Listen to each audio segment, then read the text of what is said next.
Good day to all of the grade 12 tourism learners of the Eastern Cape, and welcome to our virtual tourism classroom.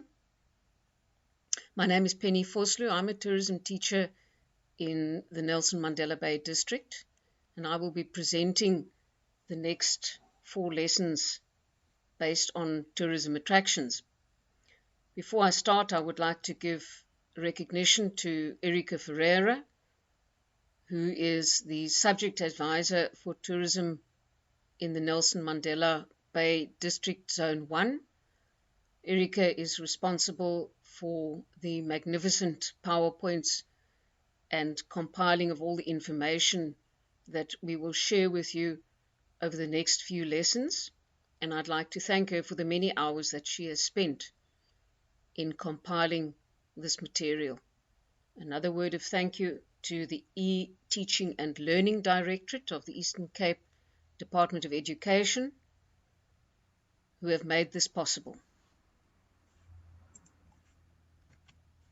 Right, grade 12, if we can start, we will see that we are taking a look at a snapshot that comes out of your curriculum.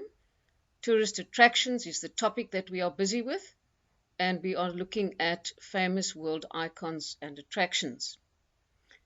There are various things that you will need to know about this topic of tourist attractions. The first one that we will be taking a look at is the difference between a tourist attraction and an icon. You will need to know why attractions become icons. Why are they then regarded as icons? Another factor that plays an important role is the economic significance of icons to the area in which they are located. And each icon, as we study it, we will look at the profile of the tourists visiting the icons. Today we will be studying the icons based in 4 countries: Australia, Brazil, Canada, and Italy. And I'd just like to remind you that for each and every icon that we study, we have to know the location on a world map, whether it be the country, the city, the town, the area where that icon is located. You will also have to know why it is an icon. You will have to be able to give a brief description of the icon, as well as recognize a picture. If we then carry on and have a look at the examination guidelines, you will see that tourism attractions comes up in section 3, and this is a total of 50 marks. And you will not only be required when answering a section such as this, you won't only be required to have knowledge of the icon, you will also have to apply your knowledge in answering various questions. So you will be given statistics in the form of graphs, texts, tables. You will be given case studies, perhaps some scenarios and extracts, and you must be able to apply your knowledge to the factors and characteristics that contribute to a successful tourist attraction or icon. This, of course, is in addition to the 4 factors that are coming up on the screen a little bit later, and those that I have already mentioned. Right, the first thing we need to take a look at is the difference between a tourist attraction and an icon. In grade 10, you started with tourist attractions, and you learned about man-made attractions and natural attractions. You also, in grade 11, learned about the attractions in the various SADC countries. And this year we're going global. We're learning about the tourism attractions that are located worldwide. Firstly, let's be able to differentiate between a tourist attraction and an icon. A tourist attraction, grade 12, is a place, an area, a building, or an event. So it can be any of those. And those tourist attractions are visited by tourists for their historical significance, their cultural value, natural or human-made beauty, or entertainment opportunities. I'd just like you to take a look at the images on the right-hand side of your screen. You will see that you have some lovely beaches in the Western Cape. You also have in the middle is the Nelson Mandela capture site. And at the bottom of your screen, you have the Grahamstown National Arts Festival. Those are attractions that tourists visit for historical significance, cultural value, natural or human-made beauty, or entertainment opportunities. There, if you look on the screen, you'll see you can have natural attractions such as waterfalls, mountains, forests, and wildlife, and man-made or human-made attractions such as theme parks, festivals, historical buildings and statues, and that is just to mention a few different types. Then we need to know what the difference is between an attraction and an icon. And I think, simply put, I would say the icon is the one with the wow factor. It is world famous. Icons have symbolic value and are also closely associated with a particular destination. If I could just draw your attention to the top right-hand corner of your screen, there you will see an image of the Statue of Liberty, and immediately you should recognize that statue as being world famous, as being a symbol of freedom and liberty, and you should immediately be able to tell me that that is located in the USA. And the same with the other images of icons. You have the Colosseum located in Rome, in Italy, on the left-hand side of that image, and the bottom one is in the USA, and it is the Grand Canyon. We also need to be able to understand why specific tourism attractions and or physical features are regarded as icons. And you have some examples that are coming up on the screen now. I would like you to pay specific attention not only to the images but to the black text boxes below each image. Your first image on your left-hand side is the Taj Mahal in India, but focus on the fact that that specific building has unique architectural or construction features. So that is a very important aspect, and you should, by the time we have finished our lessons on world icons, be able to tell me which other icons also have unique architectural or construction features. The image in the middle is of the Grand Canyon in the USA. Again, please focus on the text box at the bottom. Unique and remarkable natural features are what is evident in an attraction of this nature. If you take a look at the black text box on the right-hand side, you will see the writing there says religious significance. That icon is Mecca, located in Saudi Arabia. It could also be the Dome of the Rock, located in Israel. It could be the Wailing Wall, located also in Israel. So it's about the reason why the icons are regarded as icons. We'll have a look at some more images coming up on the screen now. There you have Mount Everest in Nepal. And the reason why that specific attraction is regarded as an icon is because of its distinctive and impressive size or shape. In the center of your screen, you will see a beautiful picture of Machu Picchu in Peru. Why is Machu Picchu regarded as an icon? It is because of the sense of magic and mystery that surrounds Machu Picchu. The right-hand side of your screen has an image of the Great Pyramids of Giza in Egypt. They are regarded as an icon because they symbolize extraordinary human achievement. And perhaps you can also think about some other icons, the Great Wall of China, that also is a symbol of extraordinary human achievement. Something that I mentioned earlier, and I just want to remind you, is that we need to understand the economic significance of icons.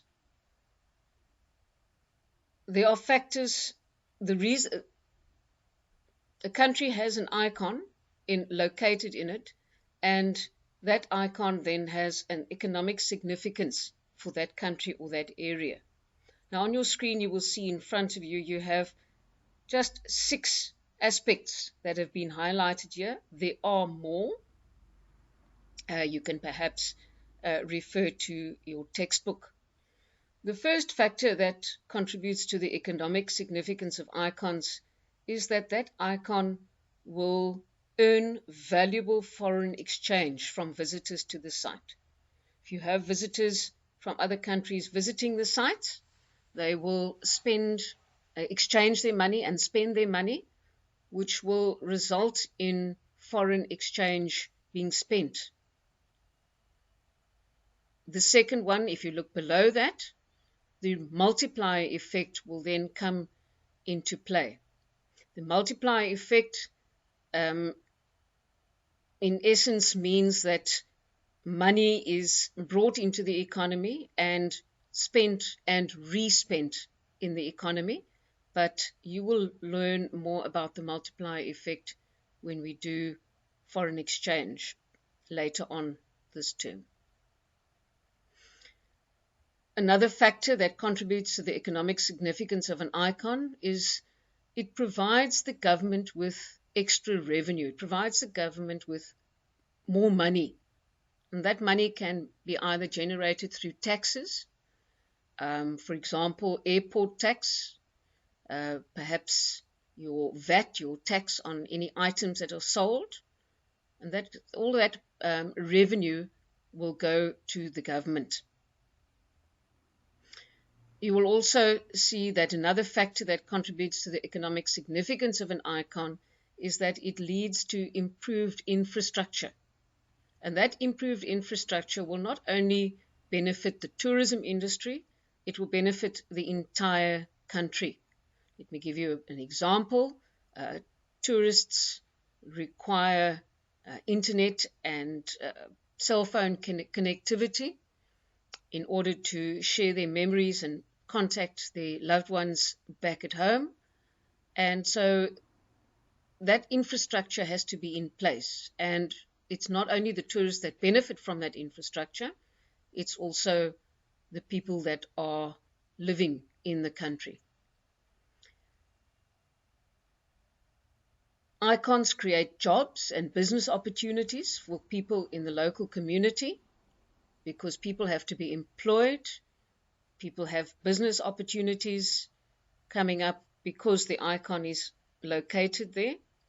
And the last one that you see on your screen is that the icon leads to increased regional development. And that is particularly then in isolated areas.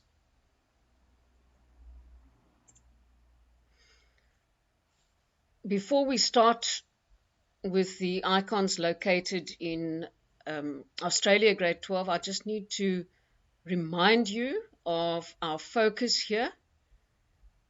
We need to know the location of each icon on a world map, whether it be the country, city, town, or area. You also need to understand why it is an icon, be able to give a brief description, and recognize an image or picture of each icon. And you will see that as we go along, each and every icon that comes up on the screen, there are 4 different blocks in different colors, and each color focuses on the location, the reason why it is an icon, a brief description, and an image of the icon. Right, if we can then start, we'll see that our first country that we are going to look at the icons in is Australia. And please, you need to make sure that you know where Australia is on a map. If you have a look at your screen, you'll be able to see exactly where Australia is located. Now, Australia has 2 world icons. I think I'm just quickly going to remove myself from the image here, because otherwise I'm going to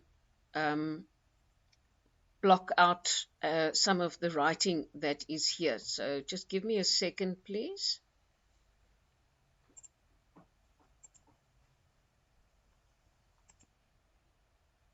Right, I think we can continue now.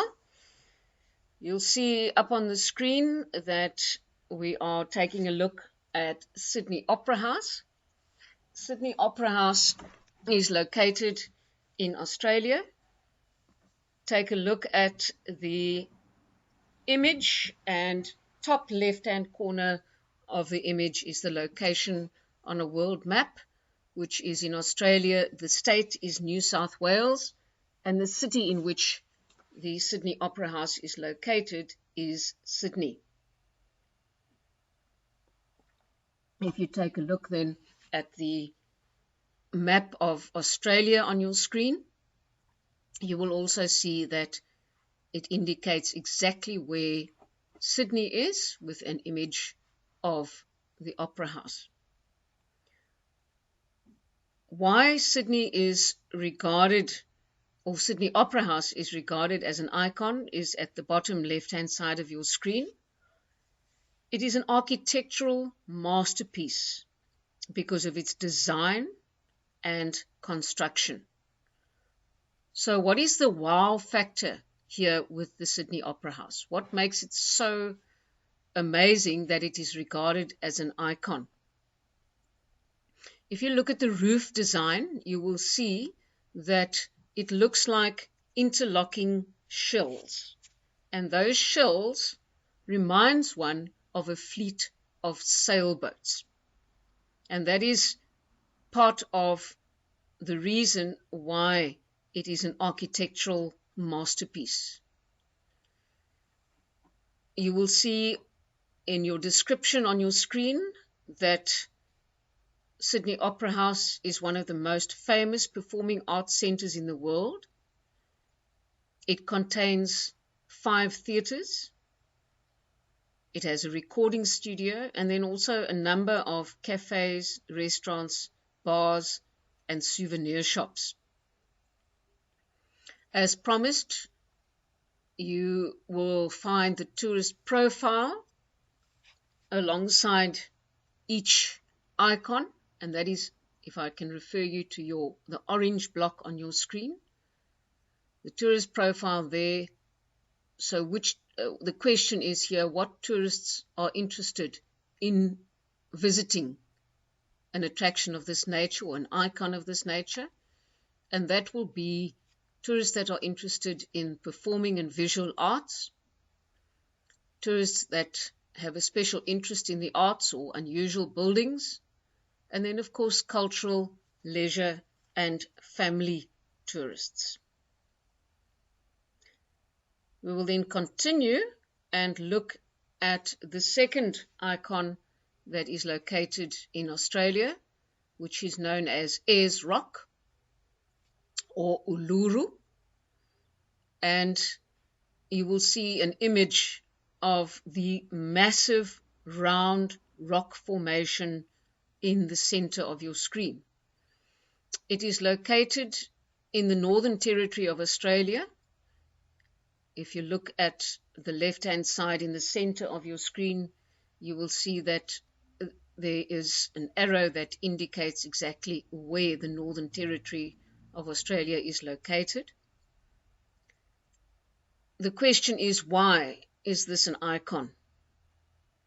It's a unique, massive, round rock formation composed of hard, red sandstone. The amazing thing about what you are seeing on your screen is that that is only 1/3 of Ayers Rock. 2/3 of that massive rock is still buried 5 kilometers underground. So that is how big Ayers Rock or Uluru is. It is, what you are seeing there is only 1/3 of the rock. The other 2/3 are under the ground. And I think you can therefore understand why it is called an island mountain.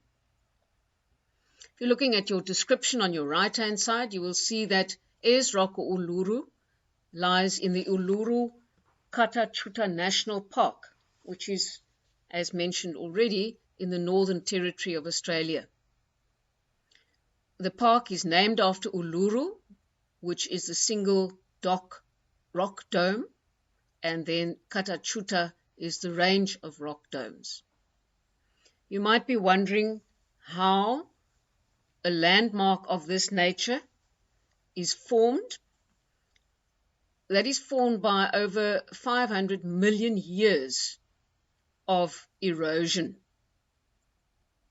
Now, this is an area that is spiritually sacred for the Aborigine people of Australia. Those are the indigenous people of Australia. So it is spiritually sacred, ancestral place.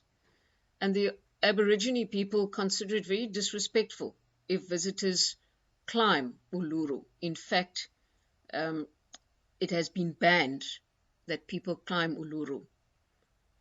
And I have also read that people have fallen to their death while trying to climb Uluru. The closest town to Uluru is the town of Alice Springs, which is then in the Northern Territory of Australia. If you take a look at the top right-hand side of your screen, you will see that the tourists that want to visit a destination like this are eco-tourists and nature lovers, as well as cultural tourists who are specifically interested in Aboriginal cultures. We then carry on to the next country, which is Brazil. And if you take a look at the image on your screen, you will see where Brazil is located. And the icon that we will be studying in Brazil is the statue of Christ the Redeemer. Look at the top left-hand corner of your screen. You will see that the city in which the statue of Christ the Redeemer is located is Rio de Janeiro, and there is an arrow to show you where it is located in Brazil. So why is this such a spectacular icon? It is one of the most famous statues in the world, and it is known for its dramatic location as well as its size. And we often speak about the symbolism of world icons. This particular icon is a symbol of Christianity and peace. You will see that in the statue itself, you will see Christ the Redeemer with his outstretched arms overlooking the city of Rio de Janeiro, hence the symbol of Christianity and peace. If we can take a look at the description of the statue of Christ the Redeemer, grade 12s, you will see that it is located on the top of a mountain, and that mountain is called Corcovado. And it overlooks, the height is given there as 700 meters, and it overlooks the city of Rio de Janeiro. One wonders perhaps what the origin of a statue of this nature is. It was built to commemorate the 100th anniversary of Brazil's independence from Portugal in 1822. When you are standing at the statue, you will have spectacular views of the city of Rio de Janeiro. You will also have spectacular views of Sugarloaf Mountain. Now I would just like to draw your attention to the image on the right-hand side. In the middle, the mountain in front of the statue, that is Sugarloaf Mountain. You can also see the Maracana soccer stadium, and down below you will see the famous beaches of Copacabana and Ipanema. This is also, grade 12s, this is also one of the 7 wonders of the modern world. So when looking at the profile of visitors to this icon, it would be any traveler, any tourist that would be interested in visiting one of the 7 wonders of the modern world. Also, tourists who have an interest in religion and photography, as well as cultural tourists. Our next icon is located in Canada, and there you will see on your screen where Canada is located. And the icon that we'll be looking at in Canada is the Niagara Falls. You will see, grade 12, that if you look at the blue block in the center of your screen, location on a world map, it's shared by Canada and the USA, and the cities that are part of the Niagara Falls are Niagara Falls, Ontario, and Niagara Falls, New York. Now, if I could just draw your attention to the image in the middle of your screen, you will see that on your right-hand side is the state of New York, not the city of New York, the state of New York, USA. And on the left-hand side, that is the province of Ontario, Canada. And the Niagara River is the border between those 2 countries. Why is this such a specifically magnificent icon? Is because it is the most famous waterfall in the world. It has one of the most or the highest rate of water, or flow rate of water running over the waterfall. There's also one of the highest, and it also receives more visitors than any other waterfall in the world. If you look at your description, you will see it is located on the Niagara River, on the international border between the province of Ontario, Canada, as I already mentioned, that is on your left-hand side of the screen of the image, and the state of New York, not New York City, the state of New York, USA, is on the right-hand side. The Niagara Falls is made up of 3 different falls. The one closest to you is the Horseshoe Falls, and that is on the Canadian side.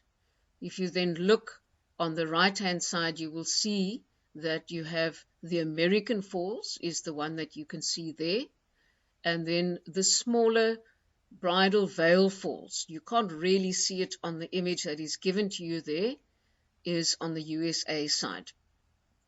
And combined, these 3 waterfalls have the highest flow rate of any waterfall in the world. And another aspect that you need to be aware of is that it is the Niagara River, and the waterfall is used as a source of hydroelectric power. Who would want to visit a destination of this nature is indicated in your bottom right-hand side of your screen in the orange block, people who are interested in sightseeing. tourists who are interested in photography, nature lovers, leisure tourists, as well as family tourists. The last country that we will be studying in this session of our virtual classroom is Italy. And Italy has a number of various icons that are located in it. If you take a look at your screen, you will see that the arrow there shows you where Italy is in Europe and to the north of Africa. The first icon that we will be studying in Italy is the Colosseum. It is located in the city of Rome. And if you have a look on the left-hand side at the top of your screen, you will see where Rome is and where the Colosseum is located. Why is this such a spectacular icon? The Colosseum, grade 12, is the largest amphitheater constructed during the Roman Empire. It's regarded as an example of Roman engineering and architecture. And as you see the image in front of you on the screen, it is nearly 2,000 years old. If you take a look at the description of the Colosseum, building of the Colosseum was started between 70 and 72 AD. It was originally known as the Flavian Amphitheater. Now, you might again ask yourself, what on earth would they build something like this for? The reason why it was built was to provide a place of entertainment for the Roman citizens, but also to display the strength of the Roman Empire. In its heyday, the Colosseum could seat over 50,000 people. They used the Colosseum to display fights between people and wild animals, for public displays of torturing and execution of prisoners, slaves, and Christians, and then also for gladiator fights. Tourists that would visit a destination of this nature are cultural tourists, tourists interested in history, and tourists interested in visiting one of the 7 wonders of the world. Again, what you have here is one of the 7 wonders of the modern world. The first one that we looked at was the statue of Christ the Redeemer in Brazil. Here we have the second one, which is the Colosseum, located in Rome. Our next icon that we will be looking at is the Leaning Tower of Pisa. If you have a look, you will see on the left-hand side of your screen, there is again your map of Italy and an indication of where the city Pisa is. It's further north than Rome. If you take a look at the reason why this is regarded as a world icon, it is said it is because of its beauty, and it is also one of the most recognizable structures in the world, because you will see that it has tilted over and continues to tilt over, but we'll get to that later. If you have a look at your description, it is located on the Piazza del Duomo, which is the cathedral square, in a beautiful grassy area in the city of Pisa in Italy. Now just take a look at the image given to you on the screen, please, grade 12. On your right-hand side, the building that is leaning towards its left, that is our Leaning Tower of Pisa. The building in the middle is the cathedral, and the dome building on the left-hand side, that is the baptistry. Our focus is on the Leaning Tower of Pisa, not on the other two buildings. Now, construction of this white marble tower started in 1173 and was only completed around about 1350. It's an 8-story tower. It was only after the people building it got to the 3rd story that it started to tilt over. And the reason given for the fact that the Leaning Tower of Pisa is tilting over is because the soil is unstable, as well as the foundation was not sufficient to accommodate a building of this magnitude. So soon after the 3rd story was built, you could see, if you take a look at the image, the 3rd story, if you can count from the bottom upwards, is the one just below where the image, where the window is. And soon after that was built, the building started to lean over. And it actually looks like it is defying gravity and not falling over. Your tourist profile here would be cultural tourists, leisure tourists, and you can see the number of people strolling around in this grassy area. So it's obviously a very, very popular attraction. Also, people who are interested in architecture and history. We've got 2 more icons in this lesson, grade 12. I hope you're all still wide awake. The second last one is Venice, which is located in the northern part of Italy. Take a look at your map. You will see that it is indicated right up at the top part of Italy there.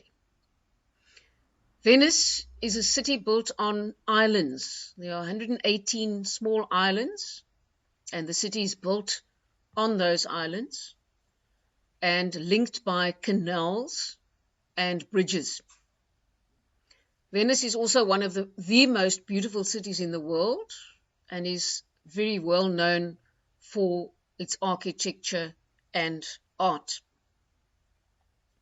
If you look at the description given to you on the bottom of your screen, the city of Venice is located in a lagoon on the shore of the northern Adriatic Sea.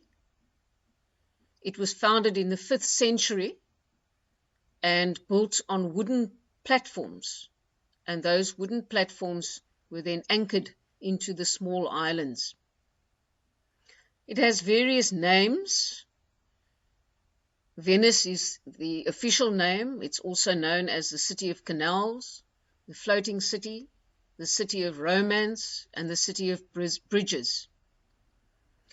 You have a network of interconnecting narrow streets, canals, bridges, piazzas or squares, palaces, churches, monuments, and art galleries, which attract millions of tourists each year. An interesting fact here is that cars are banned in Venice, and transport is by means of water buses, water taxis, and gondolas. Now, perhaps if you just take a look at the image in front of you, you will see those elongated shaped boats with a person standing at the back. Those are gondolas. The person that steers that gondola is called a gondolier, and he or she will steer that gondola by using the pole that is evident in the hands of the gondolier. The nature of Venice, in the fact that it is built on small islands, means that flooding is always a serious threat, and they have found that parts of the city are already sinking. You will have cultural and leisure tourists visiting a destination such as this, also tourists that are interested in art, history, and architectural design. But just a word of warning, if you are planning to visit the city of Venice, make sure that you save up because it is known to be a very expensive destination. So it is most certainly for a higher income group. The last icon in today's lesson, grade 12, is the Vatican City. Your map is located on your right-hand side of the screen, and you will see there that the Vatican City is within the city of Rome. It's the world's smallest independent city-state. It is also the seat of the Roman Catholic Church, or the home of the Roman Catholic Church, and its ruler is the head of the Roman Catholic Church, the Pope. If you take a look at the description at the bottom of your screen, you will see the Vatican City is completely surrounded by the city of Rome, and the Pope has bodyguards. Now, the bodyguards are the Swiss Guard. You have famous landmarks in the Vatican, and while you're listening to me, I want you just to have a look at the image on the left-hand side of your screen. You firstly have St. Peter's Basilica, which is the largest church and dome in the world, dating back to the 15th century, and contains artworks by world-famous artists. So if I could just indicate to you there, that is St. Peter's Basilica in that area. You also have St. Peter's Square, which is a huge square, and I will show you on the screen all along there. And that is where on every Easter Sunday up to 400,000 people fill the square for the Pope's Easter message. And then the other landmark within the Vatican is the Vatican Museum, which is the world's largest museum and contains some of the most famous artworks in the world. And if I could just show you on the screen, that area over there, that is the Vatican Museum. And what type of tourist would visit a destination such as this? Firstly, your religious pilgrims, particularly many people flock to St. Peter's Square at Easter to hear the Pope's Easter message. You will also have cultural tourists, travelers interested in art and architecture. Okay, grade 12, I hope you've enjoyed this lesson. I hope you've found that it's interesting and that you have learned things that you didn't know before. Our next lesson will start with the following icon, and we will be uploading some activities onto the website for you to take a look at and to help you in understanding the icons that we have studied up until this point. And I greet you for now, and we'll see you again shortly. Bye-bye.